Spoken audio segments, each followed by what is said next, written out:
ಇವತ್ತು day 3 weight loss challenge 30 days hard ಚಾಲೆಂಜಲ್ಲಿ ಇದು 3ನೇ ದಿನ. ಸೊ 1 ಲೋಟ ಚೆನ್ನಾಗಿ ಬಿಸಿನೀರು ಕಾಯಿಸ್ಕೊಂಡು ಅರ್ಧ ಹೋಳಷ್ಟು ಲೆಮನ್ನ ಹಿಂಡ್ಕೊಂಡು ಅರ್ಧ ಟೇಬಲ್ ಸ್ಪೂನಷ್ಟು ಕಾಫಿ ಪೌಡ್ರನ್ನ ಹಾಕ್ಕೊಂಡು ಚೆನ್ನಾಗಿ ಡಿಟಾಕ್ಸ್ ಡ್ರಿಂಕ್ನ ರೆಡಿ ಮಾಡ್ಕೊಳ್ತಾ ಇದ್ದೀನಿ. ಕಾಫಿ ಪೌಡ್ರ್ ಯಾವುದೇ ಬ್ರ್ಯಾಂಡ್ ಬೇಕಾದರೂ ನೀವು ಯೂಸ್ ಮಾಡ್ಬೋದು. ಸೊ ಇದು ಬೇಗ ವೆಯ್ಟ್ ಲಾಸ್ ಆಗೋದಕ್ಕೆ ತುಂಬಾ ಹೆಲ್ಪ್ ಮಾಡುತ್ತೆ. ಈ ಡಿಟಾಕ್ಸ್ ನೀವು ಖಾಲಿ ಹೊಟ್ಟೆಲಿ ತಗೊಳ್ಬೇಕು. ಸೊ ಬೇಕಿದ್ರೆ ಇದಕ್ಕೆ ಸ್ವಲ್ಪ ತುಪ್ಪ ಕೂಡ ಆ್ಯಡ್ ಮಾಡ್ಬೋದು. ಸೊ ಈಗ ನಾನು ಬೆಳಗ್ಗೆ ಎದ್ದ ತಕ್ಷಣ ಒಂದು ಡಿಟಾಕ್ಸ್ ಡ್ರಿಂಕ್ನ ತಗೊಳ್ತಾ ಇದ್ದೀನಿ. ನನಗೆ ಮೇನ್ ಪ್ರಾಬ್ಲಮ್ ಏನಂದರೆ ಇಂಚ್ ಲಾಸ್ ಆಗಬೇಕು ಆ್ಯಂಡ್ ಆರ್ಮ್ಸ್ ತುಂಬ ದಪ್ಪ ಇದೆ. ಸೊ ಆರ್ಮ್ಸ್ ಸಣ್ಣ ಆಗಬೇಕು ಆ್ಯಂಡ್ ಟಾಮಿ ಅಂದರೆ ಹೊಟ್ಟೆ ಬೊಜ್ಜು ಕೂಡ ಕರಗಬೇಕು. ಆ ಒಂದು ಕಾನ್ಸೆಪ್ಟ್ ಇಟ್ಕೊಂಡು ಈ 30 ಡೇಸ್ ಚಾಲೆಂಜನ್ನು ಸ್ಟಾರ್ಟ್ ಮಾಡಿದ್ದೀನಿ. ಸೊ ನಮಗಿದೆಲ್ಲ ಆಗಬೇಕಂದ್ರೆ ಮೇನ್ಲಿ ಬೇಕಾಗಿರೋದು ಎಕ್ಸಸೈಸ್. ಎಷ್ಟು ಚೆನ್ನಾಗಿ ಎಕ್ಸಸೈಸ್ ಮಾಡ್ತೀವೋ ಅಷ್ಟು ಬೇಗ ನಮಗೆ ಈ ಎಲ್ಲ ಪ್ರಾಬ್ಲಮಿಂದ ನಾವು ಆಚೆ ಬರ್ಬೋದು. ಸೊ ಹಾಗಾಗಿ ನನ್ನ ಕೈಯಿಂದ ಎಷ್ಟು ಸಾಧ್ಯನೋ ಅಷ್ಟು ನಾನು ಟ್ರೈ ಮಾಡ್ತಾ ಇದ್ದೀನಿ. ವೆಯ್ಟ್ ಲಾಸ್ ಮಾಡಲೇಬೇಕು ಅಂತ ಪಣ ತೊಟ್ಟು ಮಾಡಿದರೆ ಖಂಡಿತವಾಗ್ಲೂ ವೆಯ್ಟ್ ಲಾಸ್ ಆಗುತ್ತೆ. ಯಾಕಂದರೆ ಅದಕ್ಕೆ ಬೆಸ್ಟ್ ಎಕ್ಸಾಂಪಲ್ ನಾನೇ.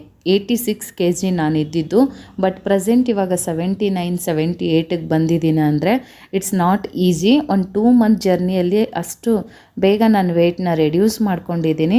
ಸೊ ನಾನು ಇನ್ನೂ ಸೀರಿಯಸ್ ಆಗಿ ತೊಗೊಂಡು ವೆಯ್ಟ್ ಲಾಸ್ ಜರ್ನಿನ ಹೀಗೆ ಕಂಟಿನ್ಯೂ ಮಾಡಿದರೆ ಡೆಫಿನೆಟ್ಲಿ ನಾನೇನು ಅಂದ್ಕೊಂಡಿದ್ದೀನೋ ಆ ಟಾರ್ಗೆಟ್ನ ರೀಚ್ ಆಗ್ತೀನಿ. ಎಕ್ಸಸೈಸ್ ಎಲ್ಲ ಮುಗೀತು. ಮಾರ್ನಿಂಗ್ಗೆ ಎಕ್ಸಸೈಸ್ ಮಾಡಿಕೊಂಡೆ.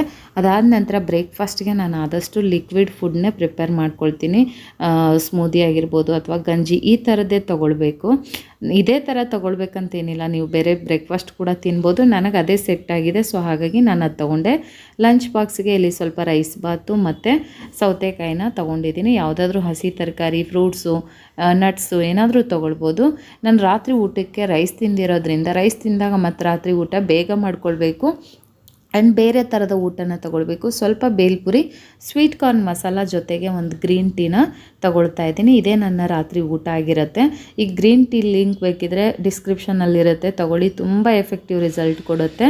ತುಂಬ ಜನ ಬೈ ಮಾಡಿದ್ದಾರೆ. ಸೊ ಹಾಗಾಗಿ ನೀವು ತಗೊಂಡು ಇದನ್ನು ಟ್ರೈ ಮಾಡ್ಬೋದು. ತುಂಬ ಚೆನ್ನಾಗಿರುತ್ತೆ. ರಾತ್ರಿ ಲೈಟಾಗಿ ಈ ರೀತಿ ತಿಂದ್ಕೊಂಡು ನನ್ನ ಒಂದು ವೆಯ್ಟ್ ಲಾಸ್ ಜರ್ನಿನ ಮುಗಿಸ್ಕೊಳ್ತಾ ಇದ್ದೀನಿ. ರೈಸ್ ಐಟಮ್ ತಿಂದಾಗ ಸ್ವಲ್ಪ ಲಿಕ್ವಿಡ್ ಥರದ್ದು ಅಥವಾ ಲೋ ಕ್ಯಾಲರಿ ಇರುವಂಥ ಫುಡ್ನ ನೀವು ರಾತ್ರಿ ಊಟಕ್ಕೆ ತಗೊಳ್ಳೋದ್ರಿಂದ ಬೇಗ ವೆಯ್ಟ್ ಲಾಸ್ ಆಗುತ್ತೆ. ಸೊ ಚೆನ್ನಾಗಿ ತಿಂದ್ಬಿಟ್ಟು ವೆಯ್ಟ್ ಲಾಸ್ ಮಾಡಬೇಕಂದ್ರೆ ಕಷ್ಟ. ಸೊ ಫುಡ್ ಕಂಟ್ರೋಲ್ ಇರಬೇಕು, ಒಳ್ಳೆ ಫುಡ್ನ ತೊಗೊಳ್ಬೇಕು. ಡೇ 3 ನನ್ನ ಒಂದು ವೆಯ್ಟ್ ಲಾಸ್ ಜರ್ನಿ ಹೀಗಿತ್ತು. ಇಷ್ಟ ಆಗಿದ್ರೆ ಪ್ಲೀಸ್ ಒಂದು ಲೈಕ್, ಕಮೆಂಟ್, ಶೇರ್, ಸಬ್ಸ್ಕ್ರೈಬ್ ಮಾಡ್ಕೊಳ್ಳಿ.